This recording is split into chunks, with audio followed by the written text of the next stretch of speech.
वाला क्वेश्चन शांत रहे।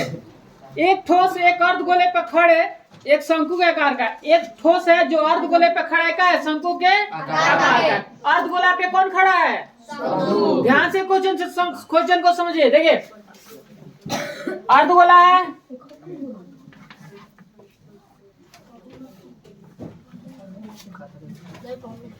हाँ एक मान लीजिए अर्धगोला है, ठीक है। अर्धगोला पे कौन खड़ा है जी? शंकु। ठीक है, बात समझे? अर्धगोला पे कौन खड़ा कर दिए? शंकु। अब देखिए जिनकी त्रिज्या 1 सेंटीमीटर, इसकी त्रिज्या कितना है? तो बताइए इसका भी त्रिज्या 1 सेंटीमीटर है तो शंकु का भी त्रिज्या होगा ना, इसका त्रिज्या 1 सेंटीमीटर है। चलिए और देखिए आगे, अब क्या कर रहा है? शंकु की ऊंचाई उसकी त्रिज्या के बराबर है। शंकु की जो ऊंचाई है उसकी त्रिज्या के बराबर है। शंकु की ऊंचाई जो है इसकी त्रिज्या का है तो इसका एच कितना है जी? 1 सेंटीमीटर। बात समझ में लिखा है कि त्रिज्या जो है मतलब शंकु की ऊंचाई जो है त्रिज्या का है बराबर है, तो त्रिज्या 1 सेंटीमीटर ना है तो ऊंचाई कितना होगा? 1 सेंटीमीटर। तो ये कह रहा है कि इस ठोस का आयतन पाई के पदों में बताना। किसके पदों में? पाई। पाई का मान यहाँ रखना नहीं है, हमें पाई के पदों में बताना। अब बताइए कितना इसमें आकृति हो रहा है जी? कितने प्रकार के? 2। कौन कौन? शंकु और अर्धगोला। तो बताइए क्या करेंगे? अर्धगोले का आयतन प्लस शंकु का आयतन जोड़ देंगे तो आ जाएगा। चलिए जो पहले दिया वो क्या करें, हम पहले लिख रहे हैं। देखिए अर्ध गोले की त्रिज्या कितना होगा जी?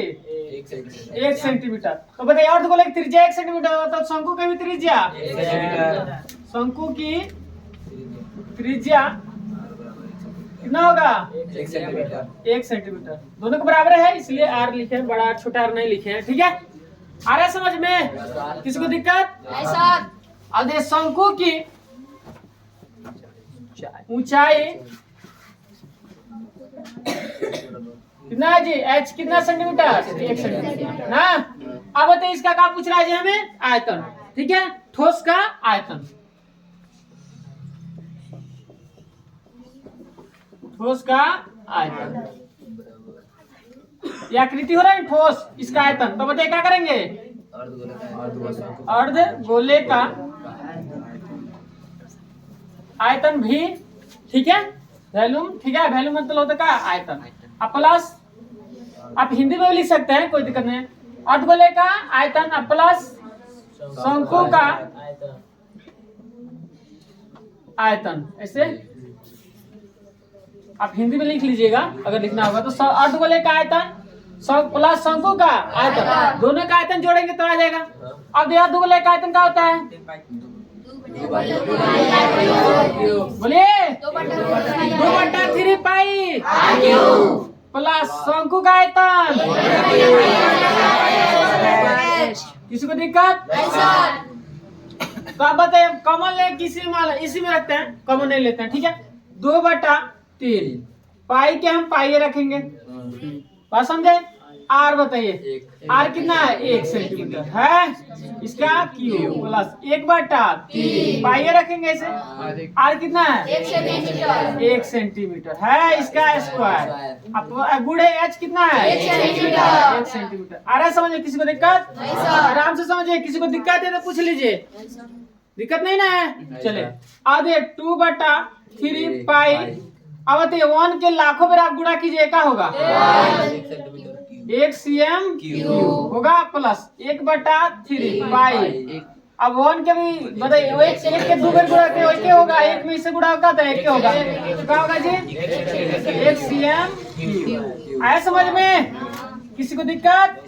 अब बताइए 1 से जब गुणा करेंगे तो कोई चेंजिंग होगा तो क्या होगा? 2/3 पाई cm³। कोई दिक्कत?